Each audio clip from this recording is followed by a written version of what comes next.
Assalamualaikum warahmatullahi wabarakatuh. Nama saya Muhammad Wahyu Ramadan dari kelas 11 TKJA. Saya ingin mempresentasikan komunikasi pada jaringan komputer dan radio dalam mata pelajaran TLJ atau teknologi layanan jaringan. Pertama A. Sejarah radio over internet. ROIP awalnya ditemukan oleh David Cameron, seorang radio amatir yang berasal dari Vancouver, British Columbia. Pada tahun 1998, David membuat Internet Radio Linking Project (IRLP). Teknologi ini diyakinkan menciptakan kemudahan, sifatnya ekonomis, dan dapat diandalkan membantu para radio amatir seluruh dunia. Gambar di atas adalah radio over internet. Pengertian ROIP. ROIP atau singkatan dari Radio Over Internet Protocol adalah sebuah teknologi sistem radio yang menggunakan standar Voice over IP atau VoIP dan bekerja melalui perangkat lunak maupun keras. ROIP memungkinkan adanya multi komunikasi dengan banyak frekuensi serta terhubung dengan perangkat komunikasi. Berbeda dengan sistem komunikasi dua arah seperti telepon, ROIP memiliki stasiun pangkalan yang secara fungsional mengirimkan sinyal kepada seluruh pengakses ROIP.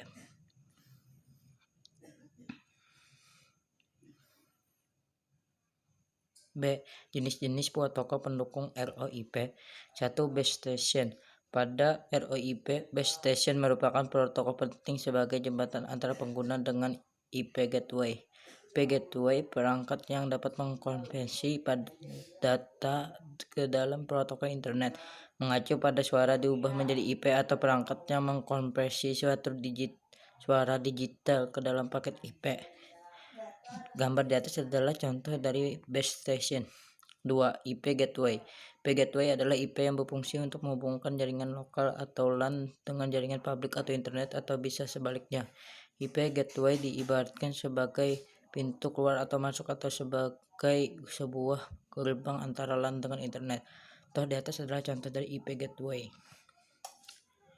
3. IP interface. Internet Protocol Address atau disingkat alamat IP adalah label numerik yang ditetapkan untuk setiap perangkat yang terhubung ke jaringan komputer yang menggunakan protokol internet untuk komunikasi. Alamat IP memiliki dua fungsi utama: host atau identifikasi antarmuka jaringan dan pengalamatan lokasi. Gambar di atas adalah contoh dari IP interface. 4. Repeater berfungsi untuk memperpanjang rentang jaringan dengan cara memperkuat isyarat elektronis. Pemasangan repeater pada setiap 2,5 km membuat LAN yang menggunakan Ethernet rentang jaringannya dapat diperpanjang hingga 20 km. C. Software yang digunakan untuk membangun server radio online. 1. SCASE. SCASE adalah semua streaming media server yang mendukung OGG, Vorbis, dan MP3 audio stream. SCASE digunakan untuk membuat radio internet atau jukebox pribadi atau di antara keduanya. Di atas adalah contoh dari iSCASE. 2. Shortcast. Shortcast adalah sistem multi-platform transmisi audio yang diciptakan oleh Nullsoft bisa menggunakan MP3 atau AAC untuk audio encoding dan protokol HTTP atau multicast untuk transmisi.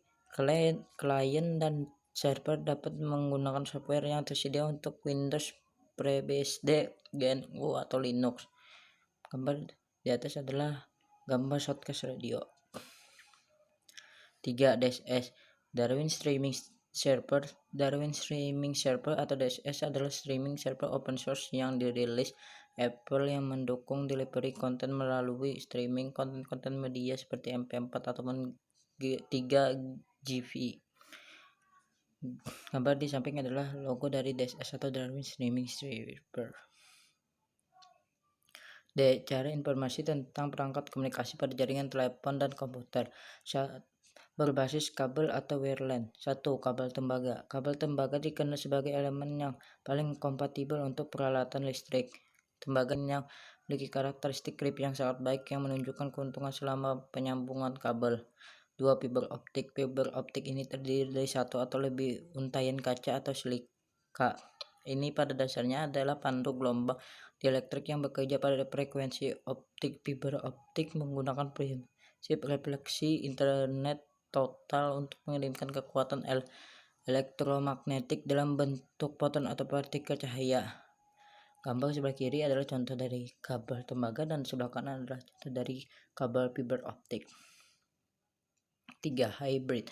Kabel hybrid memiliki kekuatan tarik atau tensile strength dan fleksibilitas yang tinggi dalam ukuran kabel yang ringkas. Kabel hybrid ini dibagi menjadi dua, yaitu kabel hybrid 1 RRU dan kabel hybrid 3 RRU. Gambar di samping adalah gambar kabel hybrid. Nirkabel atau wireless. 1. BTS. B atau Base Transceiver Station. Base Transceiver Station atau disingkat BTS adalah sebuah infrastruktur telekomunikasi yang memfasilitas komunikasi nirkabel antara peranti komunikasi dan jaringan operator. Bar di atas adalah contoh dari BTS. 2. BSC. Base Station Controller. BSC merupakan simbol atau konstruator untuk menghubungkan dengan core network. Dalam jaringan GSM, umumnya sebuah BSC dapat mengatur 70 buah BTS. Pada atas adalah contoh dari BSC. 3. MSC atau Mobile Switching Center. MSC merupakan inti dari jaringan seluler, di mana MSC berperan untuk interkoneksi hubungan pembicaraan baik antar pelanggan seluler maupun antar seluler dengan jaringan telepon kabel PSTN ataupun dengan jaringan data. Gambar di atas adalah contoh dari MSC. Nomor 4, SMSC atau Short Message Service Center atau SMSC adalah kombinasi perangkat keras dan perangkat lunak yang bertanggung jawab memperkuat, menyimpan, dan meneruskan pesan pendek SMS dan piranti bergerak. Gambar di atas adalah contoh dari SMS atau Short Message Space. Sekian presentasi dari saya. Wassalamualaikum warahmatullahi wabarakatuh.